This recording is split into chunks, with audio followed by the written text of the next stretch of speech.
Ladies and gentlemen, once again, please direct your attention to the convention Mary video Fisher wall. was raised amid trauma. Her father, Max Fisher, has been a Republican leader and presidential advisor for more than 3 decades.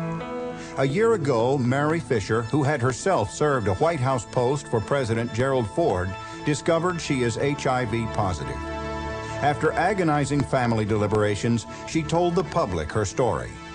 But in private or public, Mary says, her most important audience is her 2 children, Max and Zachary. Tonight when I tucked each of you into bed, I said to you what you've heard me say every night of your lives. Since the moment you came from my body, Max, and the hour you were placed in my arms, Zachary, I have known that I would one day need to give you up. And so each night I rehearse for the day when I must give you over.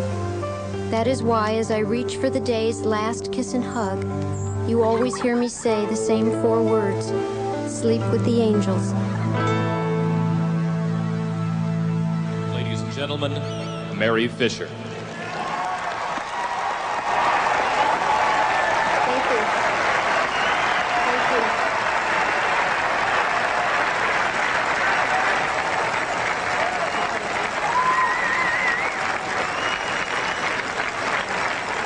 Less than 3 months ago, at platform hearings in Salt Lake City, I asked the Republican Party to lift the shroud of silence which has been draped over the issue of HIV and AIDS.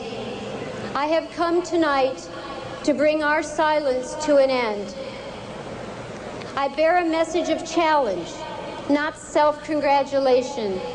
I want your attention, not your applause. I would never have asked to be HIV positive, but I believe that in all things there is a purpose, and I stand before you and before the nation gladly. The reality of AIDS is brutally clear.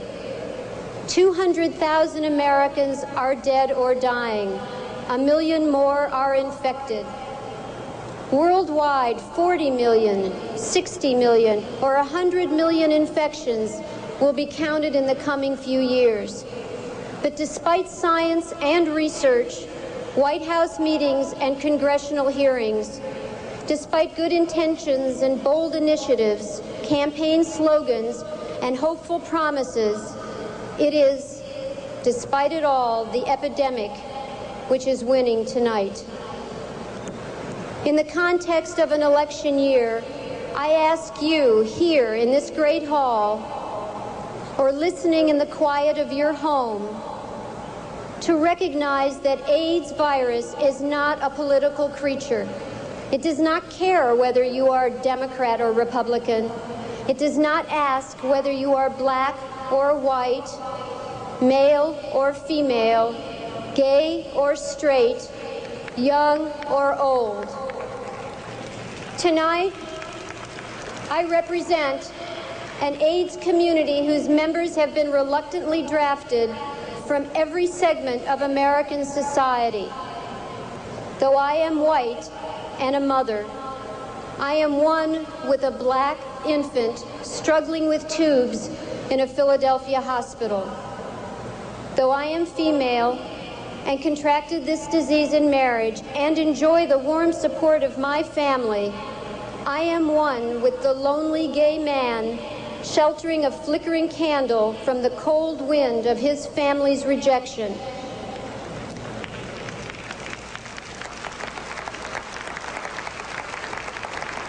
This is not a distant threat. It is a present danger. The rate of infection is increasing fastest among women and children. Largely unknown a decade ago, AIDS is the 3rd leading killer of young adult Americans today, but it won't be 3rd for long, because unlike other diseases, this one travels. Adolescents don't give each other cancer or heart disease because they believe they are in love, but HIV is different, and we have helped it along. We have killed each other with our ignorance, our prejudice, and our silence. We may take refuge in our stereotypes, but we cannot hide there long, because HIV asks only one thing of those it attacks. Are you human? And this is the right question. Are you human? Because people with HIV have not entered some alien state of being. They are human. They have not earned cruelty, and they do not deserve meanness.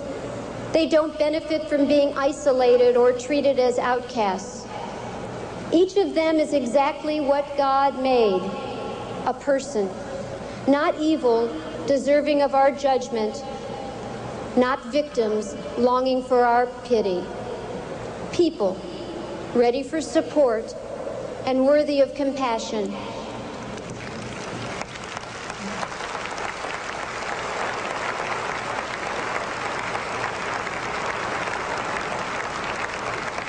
My call to you, my party, is to take a public stand no less compassionate than that of the President and Mrs. Bush.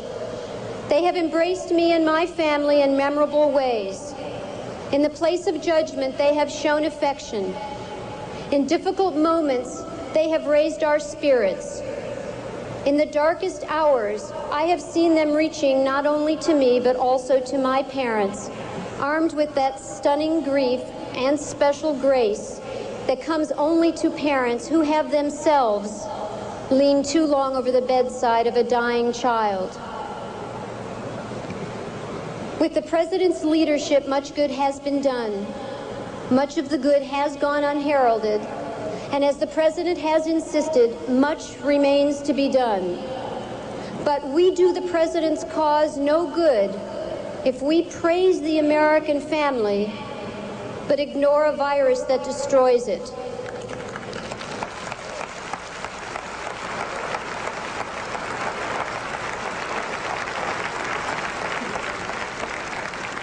We must be consistent if we are to be believed.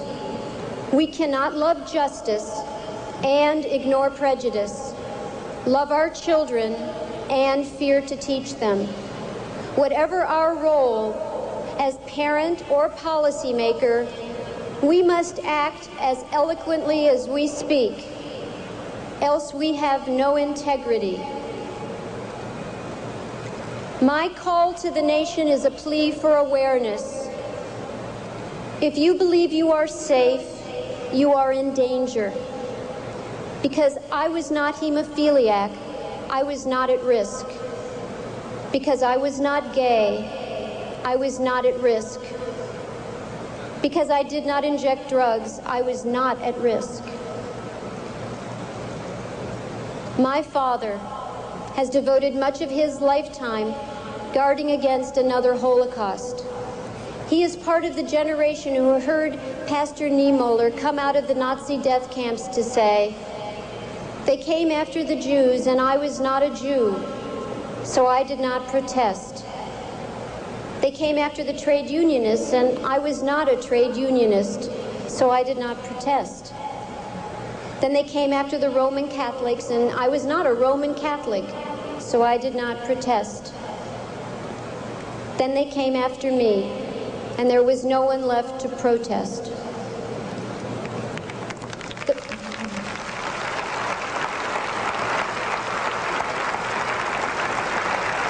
lesson history teaches is this: if you believe you are safe, you are at risk. If you do not see this killer stalking your children, look again. There is no family or community, no race or religion, no place left in America that is safe. Until we genuinely embrace this message, we are a nation at risk. Tonight, HIV marches resolutely toward AIDS in more than 1 million American homes, littering its pathway with the bodies of the young men, young women, young parents, and young children. One of the families is mine. If it is true that HIV inevitably turns to AIDS, then my children will inevitably turn to orphans. My family has been a rock of support, My 84-year-old father, who has pursued the healing of the nations, will not accept the premise that he cannot heal his daughter. My mother refuses to be broken. She still calls at midnight to tell wonderful jokes that make me laugh. Sisters and friends and my brother Philip, whose birthday is today, all have helped carry me over the hardest places. I am blessed, richly and deeply blessed to have such a family. But not all of you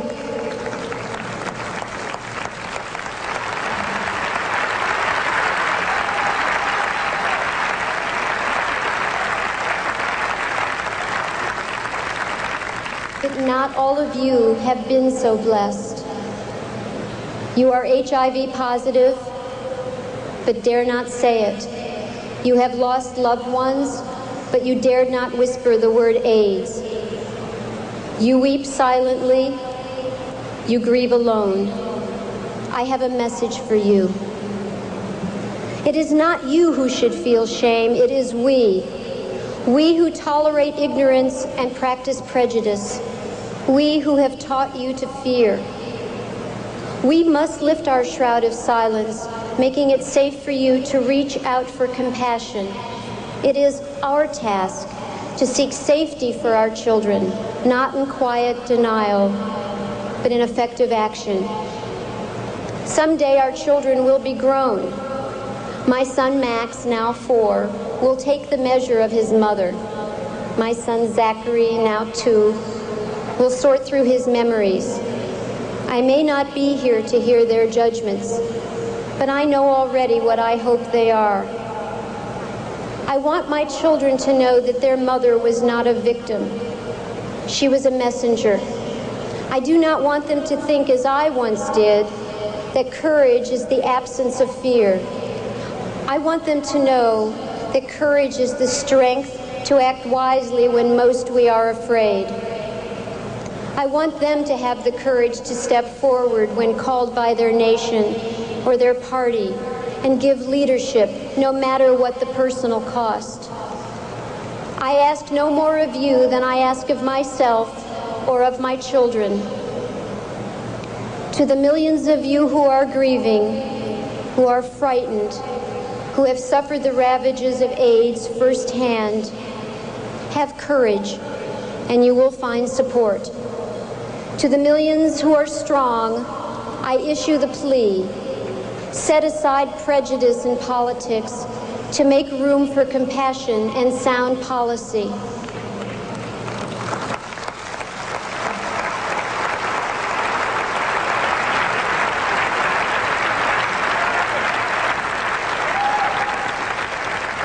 To my children, I make this pledge.